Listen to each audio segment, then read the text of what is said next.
Alright, welcome back, fiddle diddlers. Today we're going to go over something very near and dear to my heart. This is a Jeep, better known as the Pile. And we're going to go over the engine that's going back in it for the third or fourth time now. It's a 1968 AMC 343. And we got us a hole to fill. So this Jeep I've had for a long time. And very near and dear to me, and I don't think I quite ever let her go. But this, oh yeah, for many of you that don't know, what you're looking at here is an AMC 343.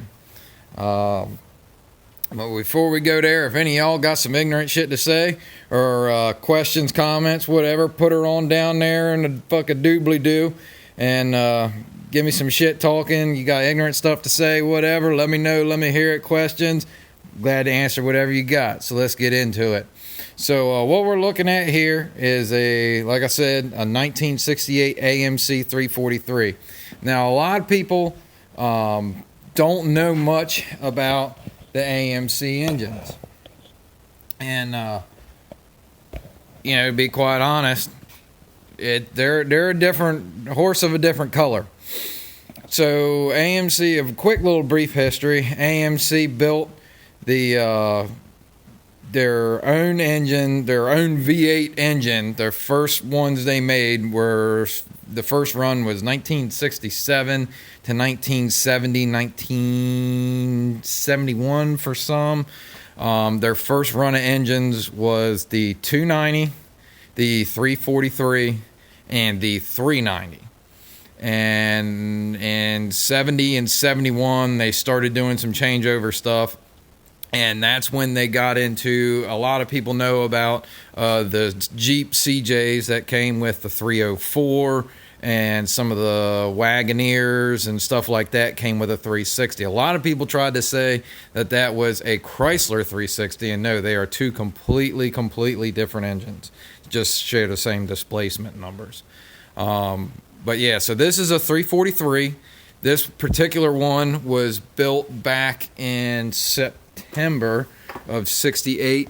There's the decoder tag there. Originally, it was a low compression, two-barrel motor that's identified by the S code there on the tag. 9 indicates the build month, 13 indicates the day, and then the 1 and the 0, that indicates the year and the plant it was built at. But yeah, so this one was built in 68. I think it come out of a Javelin or a Rambler or something like that. And the 290, the 343, the 390, 304, 360, 401 all share the same block. The only difference is the cranks and the pistons and the heads when you go from the earlier stuff to the later stuff, and in between some of the sizes. But the actual block is the same block, just bored a little bit different. This has got the actual 343 heads on it. You can tell with the square ports. The later motors had a dogleg style port. Where's the exhaust manifolds? Oh, here's the exhaust manifolds over here. Now, I've got a set of 401 exhaust manifolds for this, and you can see with how nicely they flow. But these have got, oh yeah, that's great. These have got the dogleg style ports on them. The way they kick off to the side like that, and they flow a lot better. But I wanted to keep the 343 heads for this thing. Let me put these stupid bolts back. So anyway, this motor I bought from a guy for a few $100. It's made it up to a Tramac T176, and it'd been in the Jeep for a while. Wiped the cam lobe off. And about 2 years ago, I pulled it out, rebuilt it, and not long after rebuilding it, the oil pump plunger failed and wiped out the number 3 rod bearings. So I had to pull it back apart and go through it. So we're going to go through the motor, tell y'all what I got done to it. Obviously, with the Jeep that you saw the pile over there, that is a rock crawler Jeep, and I wanted to build this thing all for low-end torque. And that's one of the great things with AMC motors is they are pretty much a straight torque motor. They make a lot more torque than they do horsepower usually, especially the way they're set up from the factory. And so I wanted to accentuate that and hop it up a little bit more, but still keep it where I can rock crawl and it'll handle fine with low speeds, low engine speeds, and extended idling and lugging it. So what we've got here is the block itself has been shaved 10 thou. The heads have been shaved. No, excuse me. The block has been, the heads and the deck have been shaved 5 thou apiece, and then the bores have been bored over 20. The crank had to be turned 10 thou on the mains and the rods, and that's pretty much most of the machine work. The pistons, I've got a set of standard height 4-barrel high compression pistons in it they're standard height 20 thou over. Most rebuilder pistons you get, they're 20 thou bigger, for instance, but they'll also be 20 thou shorter, so that way you don't run into over compression issue. So I bumped up the compression on it between the bigger pistons and the standard height, the deck and block being shaved a little bit, and then the head gasket, I went with a Cometic 27 thou head gasket. Originally these had like a 40 thou gasket in them, but I went with a Cometic 27 thou and have been fine, never had any clearance issues with it. And the 2-barrel motor, which this was originally, they were like 9-to-1 compression. The 4-barrel ones were 10.2-to-1, and if I did my math calculator correctly, this should be in the neighborhood of 10.5 to 10.6-to-1, somewhere in there. You know, there's always a little bit of play, but from what I could tell, that should be in the neighborhood, which is good because it'll help keep it still streetable. You can run pump gas in it, and you know it'll won't have to worry about detonation and things like that as much as if you go up near the 11 range more. It's got a comp cam in it. It's got a, here, I'll show you all the spec sheet. I ain't trying to hide nothing. So it's got a 10802. It's running 513 gross lift, intake and exhaust, and then of course your duration at 50 is 224 and 230 with a 110 lobe separation. And it sounds really good. It's a little choppy, not bad, because obviously I wanted to keep it streetable. And this is a hydraulic roller cam, and as well you can see I've got the comp roller lifters in it with comp push rods and ARP studs, head bolts, everything like that. I went ahead and redid it all, got comp valve springs in it, did the whole valve train. I wanted that pretty much all bulletproofed, and then topped it off. A lot of people don't like these intakes. The super high performance guys don't really like them that much, but I like it because of the fact I love Offenhauser. They make real cool stuff for old school oddball shit. This is a dual port, dual plane intake. So underneath of here, it's got 4 bores with, you know, for like a, you know, it's not like a square bore or a spread bore style. It's four bores all the same size, and the 2 bores for your main part of the carburetor when your main butterfly opens, it goes to one section of ports. In here, like when you're looking at the ports, I'll show you on these. So like these come in, and there's actually on the intake, the bores are cut in half, almost a little under half. And what it does is, out of your mains and at low speed, low RPM and all that, it speeds up the air coming through the intake. So you've got more torque down low because you've got faster air, and it pulls a little bit better vacuum. A lot of guys run great big single planes and stuff like that. They have a lot of vacuum issues. Well, with this, it produces higher airspeed, so you get more vacuum at low idle and things like that, and you've got more torque, and it's a little bit more peppy. Then once you open up you crack the 4 barrels, it utilizes the other half of the port for each intake valve, and it utilizes the rest of it and allows much more air to flow into the intake. So I don't know if it's hurting or helping. In the long run, I've not done a whole lot of intake swapping and stuff like that. Obviously, you're never going to want to use this type of manifold on like a street car or a drag car or anything like that. I use it just because of the off-roading that I do and the torque I'm looking for out of the motor. And it's been phenomenal. It runs really, really smooth. I've been very, very happy with that manifold so far. The carb I'm running a 570 CFM. No, is it 570 or 670? It's a Truck Avenger, Holly Truck Avenger, which has been great off-road. Let me see. I can't remember. Okay, yeah, so it's a 670. There's the part number there. And it's a 670 Truck Avenger.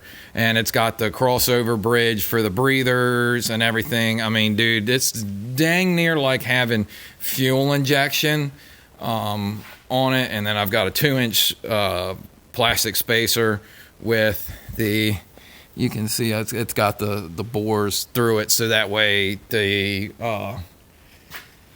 intake is still working correctly. Because if I use like a square body spacer, it wouldn't want to pull air as efficiently as it should, where it's pulling only on one half of the ports. It's only pulling for from the mains. But yeah, so this is what I've got. The issue I had and why it came out this time was and if anybody that's got AMC stuff, please pay attention and be careful with this. So this is your timing cover, and into the timing cover is the oil pump. I know, it's crazy. This bottom piece is where the gears ride on this bottom piece. In this tube here is the bypass valve that, like, when you start your engine up cold, if it overpressures, like let's say the bypass is set at 70 psi. So if it goes over 70 psi, it automatically shuts off, or it forces that bypass open and allows your excess oil pressure to go through the motor and continue to go through the motor, or go back to the pan, or whatever the oil path is set at. Well, on mine, I had bought all this piece, the timing cover, and the oil pump body was all new. And here it is right here. And what happened was, that's what you're looking at. I don't know if you can see it down in there. Probably not. So inside of there is a plunger, and that plunger got jacked up where the machining was done. And I don't know if you can see it.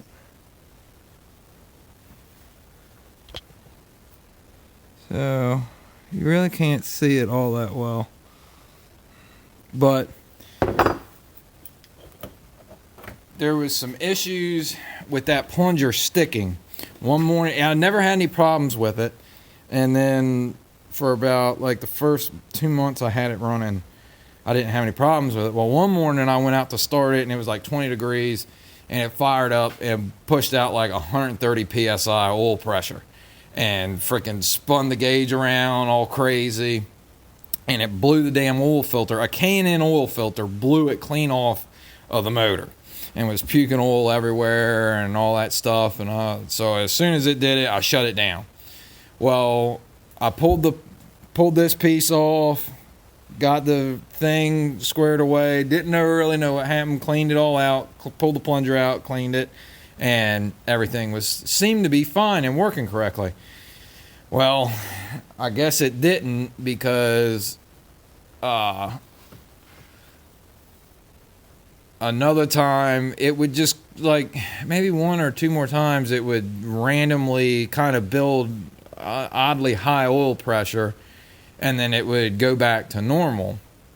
So that had happened a couple times, nothing super crazy to worry about. And then one day I was driving it from my first job to my second job, and it started knocking, getting all crazy, and that's when I'd figured, I shut it down, and then we pulled the motor back out of it, and it had spun number 3 main bearing, and where it was eating everything up there, it messed up 4 a little bit as well, and scored the crank up and all that stuff beyond repair. But it happens. So I took it to the machine shop, and the machine shop said that they have seen that a couple times, where for whatever reason, when they do that, and it just, like, they said, from it building up and getting 130 PSI of oil, like a crazy high amount of oil pressure, and then instantly when it blew the filter off, dropping to 0, he said he has seen when stuff like that happens, it's enough to spin the bearings or, whatever, cause an issue like that.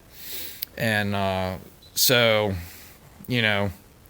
lesson learned, make sure when you mess with that piece, that oil filter adapter, you check that spring really, really well and make sure, because it hurt quite a bit on this and pumped a mess of metal through that motor. But luckily we got her back going, and just waiting on a few parts to come back now, and then we're going to get this pig primed up and get it stabbed back in the Jeep over there. In the next week or two, hopefully, I can get this sumbitch back going. I'm excited, man. I really, really enjoy this Jeep, and it's a hell of a project. But yeah, if you got any questions or want to know, about anything I did with the motor or whatever, let me know, and I'll be glad to answer some questions. But these things are absolute monsters. From the factory, they put out in the neighborhood, I think it was like 280 horse, I think. And let's see here. Yeah, 280 horse and 365 pound-feet of torque. And all of it is, the torque comes in at 3,000. And this is the old manual I got here. The torque comes in right at 3,000, and the horsepower comes in at 4,800. And I tried to keep it, my RPM limit to like 5,500, and make pretty much all my power all my torque is made by 4,000 with this comp cam. And it's a grunt motor, man. It works really, really well, and it sounds good too. But yeah, I'll probably do a video. If you guys want, I'll do a little video on the pile here.